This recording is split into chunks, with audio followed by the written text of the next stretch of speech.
The mission statement of our church is finding direction by following Jesus, so it is right for us to consider what that means. Beginning February 18th and lasting till Easter, we pastors will offer a Lenten sermon series titled Following.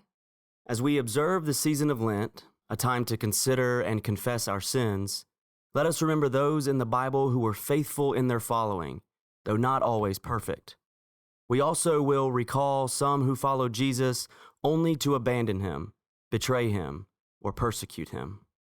Join us as we embark on a spiritual journey through Scripture to explore the various paths we tread as followers of Christ.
Our mission statement here at Second Presbyterian Church is finding direction by following Jesus. As disciples, we feel like it's our goal to do our best to follow the one we call Lord. It sounds so simple, doesn't it? Follow Jesus. But for those of us on the Christian journey, we know it is easier said than done. Following Jesus in a place and at a time that praises power, wealth, and control. It can be one of the most countercultural choices we can make. When we think about the first disciples, sometimes it's easy to assume that their way may have been a little easier. After all, we are 2,000 years removed from the miracles and teachings of Jesus. They got to experience it all firsthand. They saw the water turned into wine, the multitude fed, the sick made well, the dead raised to life. But when we study their stories in the New Testament, we see they wrestled with their own faith every bit as much as we may, perhaps more. Their way was not smooth either. Our first window into following this Lent is the Apostle Peter. Originally called Simon, Peter was a Jewish fisherman. The Gospels of Matthew, Mark, and Luke imply that he was married, and that his brother Andrew was another of the 12 who followed Jesus.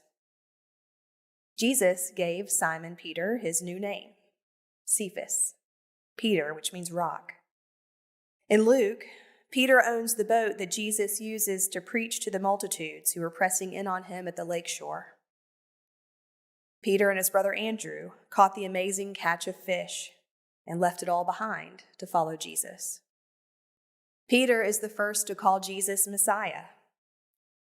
In Matthew, Peter is the only disciple bold enough to get out of the boat and walk toward Jesus on water, but he begins to sink when his faith wavers.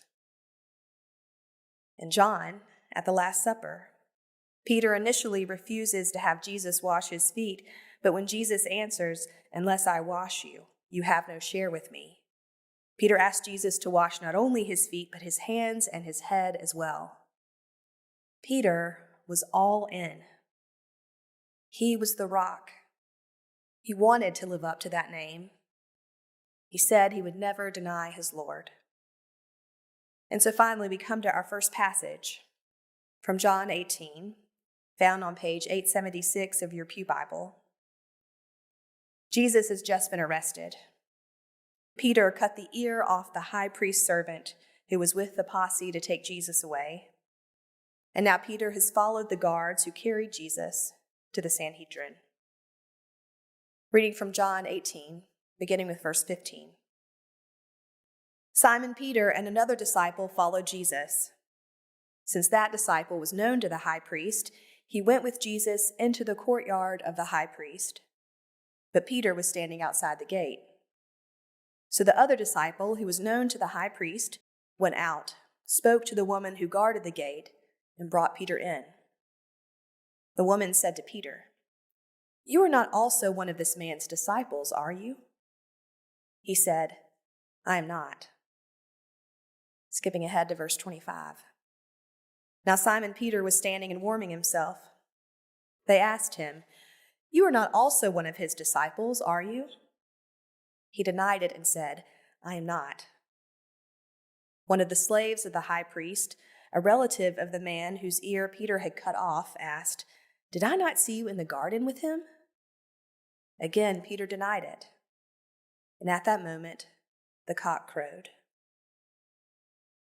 Now we know what came next. In the morning, Jesus was crucified.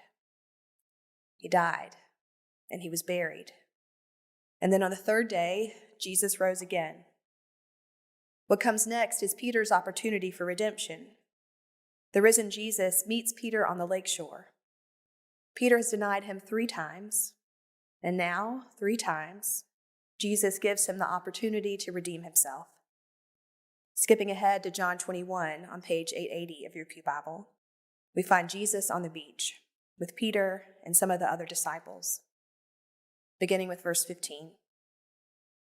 When they had finished breakfast, Jesus said to Simon Peter, "Simon, son of John, do you love me more than these?" He said to him, "Yes, Lord, you know that I love you." Jesus said to him, "Feed my lambs." A second time he said to him, "Simon, son of John, do you love me?" He said to him, "Yes, Lord, you know that I love you." Jesus said to him, "Tend my sheep." He said to him the third time, "Simon, son of John, do you love me?" Peter felt hurt because he said to him the third time, "Do you love me?" And he said to him, "Lord, you know everything. You know that I love you." Jesus said to him, "Feed my sheep. Very truly, I tell you, when you were younger, you used to fasten your own belt and go wherever you wished. But when you grow old, you will stretch out your hands, and someone else will fasten a belt around you and take you where you do not wish to go." He said this to indicate the kind of death by which he would glorify God. After this, he said to him, "Follow me." The word of the Lord. Thanks be to God. I was intimidated to start middle school. I just moved from an elementary school where I knew everyone to a 6th grade class filled with kids from all over the city. And it was the first time I'd actually really ever met any mean girls. I figured out who they were early on, and I did my best to stay out of their way. Every day after gym class, we'd sit on the bleachers waiting for the bell to ring. It was the worst time of day. Free time. These cool, mean girls sat in the back top row of the bleachers, and the rest of us sat in the descending bleachers below. Some of you have heard this story before, but on this particular day, Jennifer was sitting alone down near the front. She was a sweet girl with long, dark, curly hair. Jennifer had Down syndrome, and gym was the only class we all shared with her. Because she was alone, Jennifer became their target. Slowly, they started to toss little wads of white paper into her thick, curly hair. She didn't notice at first, but my friends and I did. We sat frozen as the girls in the back row started laughing and tossing more and more paper into her hair. It was horrible. I wanted the girls to stop, because surely Jennifer could tell what was happening by now. but I didn't know what to do. It was only a moment before my friend Kimberly stood up and marched down the bleacher to Jennifer, sat down right beside her. She put her arm around Jennifer and looked back up at those girls above. Within moments, Kimberly had Jennifer smiling and talking again as she gently picked the tiny wads of white paper out of her curls. When I look back, I feel shame about that moment. Why didn't I stand up right away for my classmate? Why didn't I simply go and sit down beside her? That's all I had to do. What is it that makes us chicken out? Whether we're 11 years old or 41 years old or 81 years old, why are we afraid to speak up, to live what we claim to believe? What is it that makes us vulnerable to this kind of fear, this paralyzation, the same fear Peter shows on Good Friday?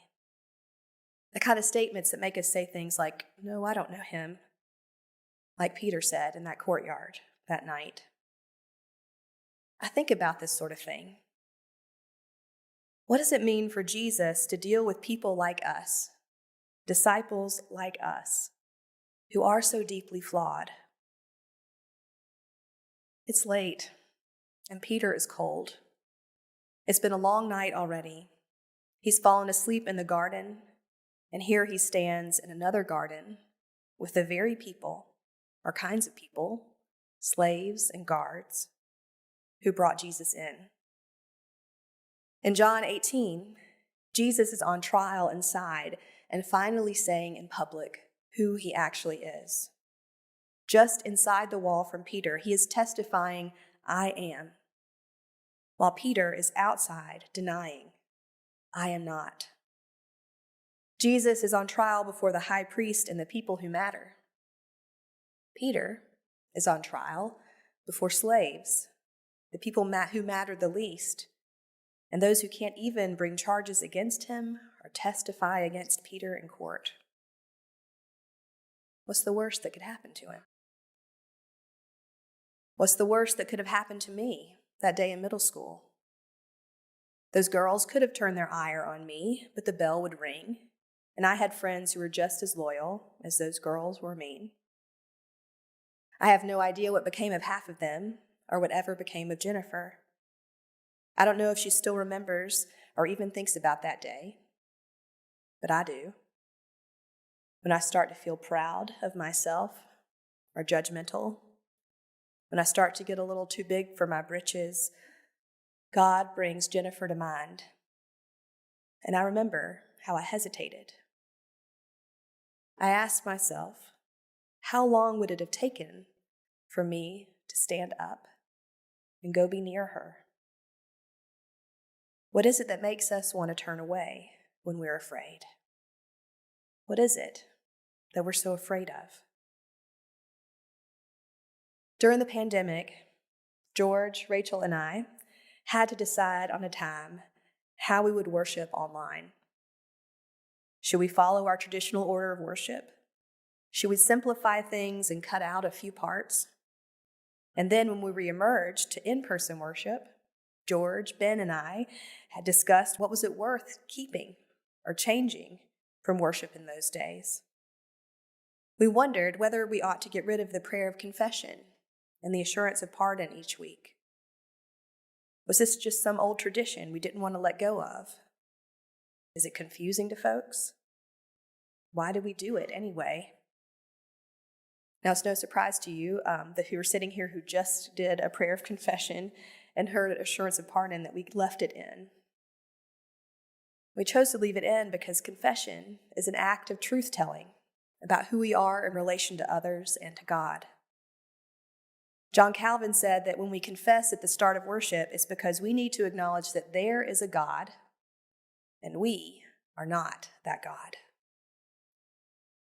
To consider the story of Peter and Jesus in light of confession and absolution can be dynamic. One follows the other. confession and absolution, forgiveness, go hand in hand. In John 18, Peter discloses more about himself than we would want to know. I am not, he says, and turns away. Peter's probably telling the truth. In that moment, he doesn't want to believe. He's being honest. Jesus, on the other hand, testifies in the court before the high priest that he has been speaking openly. Nothing is a secret here in John. I am, Jesus says, knowing full well what would await him, knowing full well his friends would desert him. We stand in the role of Peter, a follower coming to terms with who we are, with all our flaws. And that doesn't diminish who Jesus is. Perhaps because of the failings of others around him, the promise of life becomes all the more compelling. Peter, the rock. Even for him, following wasn't easy. 3 times Peter denies Jesus in John 18. 3 times in John 21 on the shores, Jesus asks Peter, "Do you love me?" Confession and absolution. A rhythm, an equation, a grace that goes hand in hand. Peter's passion scene begins with shame so thick that it makes us cringe. But Jesus doesn't leave Peter there. Jesus doesn't avoid the hard conversation. He doesn't pretend the denials didn't happen or didn't hurt. But Jesus also doesn't preach or condemn. He surrounds the heartbroken disciples with tenderness, inviting him to revisit his shame for the sake of healing and restoration. "Do you love me?" he asks. "Feed my sheep," he says. Peter emerges from his fear and denial. "Lord, you know everything. You know that I love you." Jesus knows that we are more than the worst things we have ever done or left undone. He knows we are prone to choosing wrong, and we are prone to shame and self-hatred. He knows how to meet us, to build the fire, to prepare the meal that will heal and restore. In those days after the resurrection, Jesus doesn't waste a moment on retribution. He spends his time feeding, restoring, strengthening his friends. Jesus heals what is wounded. He speaks his disciples' names. He prepares breakfast for his hungry, hurting friends. He focuses on relationship. He focuses on reconciliation. He focuses on love. Peter's shame meets Jesus' grace. As Brene Brown says, shame cannot survive being spoken. When shame encounters the God who is love, love wins. Grace wins. That is the good news of the gospel. Later on in the book of Acts, it is Peter who is the rock. This frightened and fearful disciple is the one who founds churches, welcomes Gentiles, and grafts us into Christ's church. Tradition tells us that though Peter was too afraid to follow Jesus to the cross in Jerusalem, he did follow him all the way to his own cross in Rome. Flawed and imperfect, Jesus saw something more in Peter than he could have ever seen in himself. Peter had to learn to be brave enough to follow. It's that easy. It's that hard. Second Presbyterian, Finding Direction by Following Jesus.